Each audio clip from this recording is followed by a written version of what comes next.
Halo semuanya, di sini saya akan membahas Perjanjian Neville bersama saya Kevin Arkavianda dan teman saya Vika Sifaunaza. Oke, langsung aja check it out.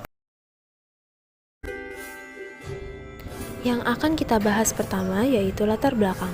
Pada tanggal 1 Agustus 1947, Dewan Keamanan Perserikatan Bangsa-Bangsa mengeluarkan resolusi gencatan senjata antara Belanda dan Indonesia. Gubernur Jenderal Van Mook dari Belanda memerintahkan gencatan senjata pada tanggal 5 Agustus.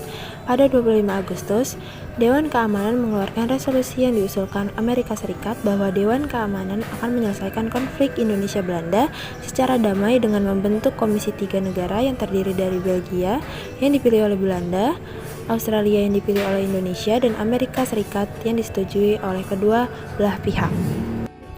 Pada 29 Agustus 1947, Belanda memproklamirkan garis Van Mook yang membatasi wilayah Indonesia dan Belanda.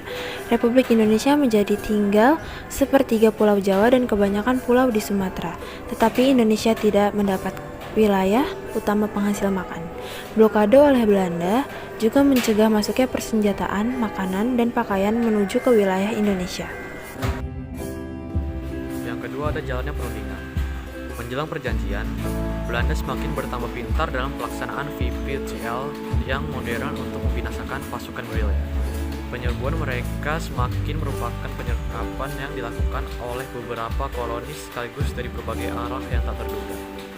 Mereka semakin mengerti bahwa tidaklah mudah merebut dan menduduki kota-kota dan jembatan-jembatan.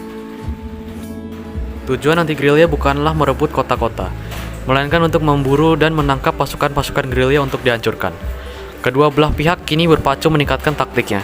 Detik-detik menuju persetujuan perjanjian Renville semakin panas dengan bergelonjak daerah-daerah di Indonesia. Banyak terjadi kerusuhan-kerusuhan, penculikan, pembunuhan, dan penembakan brutal yang dilakukan oleh pihak Belanda. Sesudah perjanjian, harapan yang telah terkandung bahwa setelah penandatanganan persetujuan Renville akan timbul suasana bani antara pihak-pihak yang bersangkutan supaya pembicara-pembicara tentang pemecah perbedaan-perbedaan politik dan pelaksanaan gencatan senjata berjalan dengan baik dan buyar.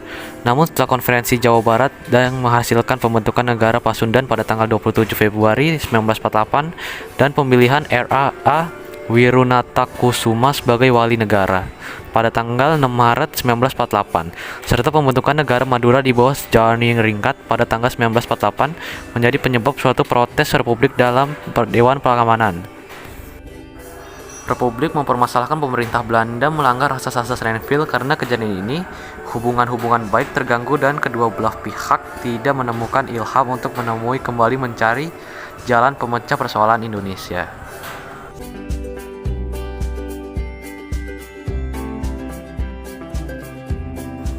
Tokoh-tokoh dalam perundingan yaitu Amir Syarifuddin sebagai ketua, Ali Sastro Amijoyo, Haji Agus Alim, dan Dr. J. Leimena.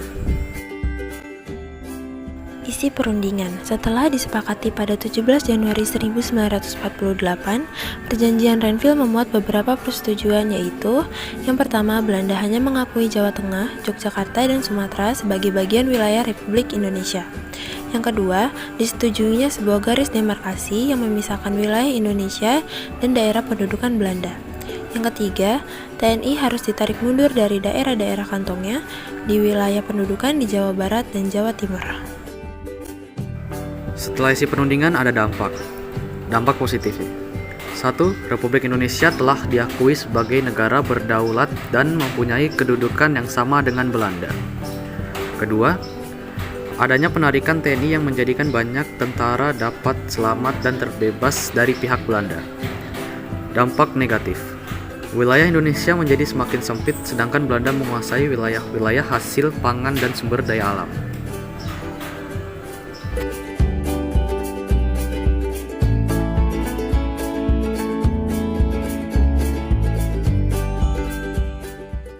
Created using Powtoon.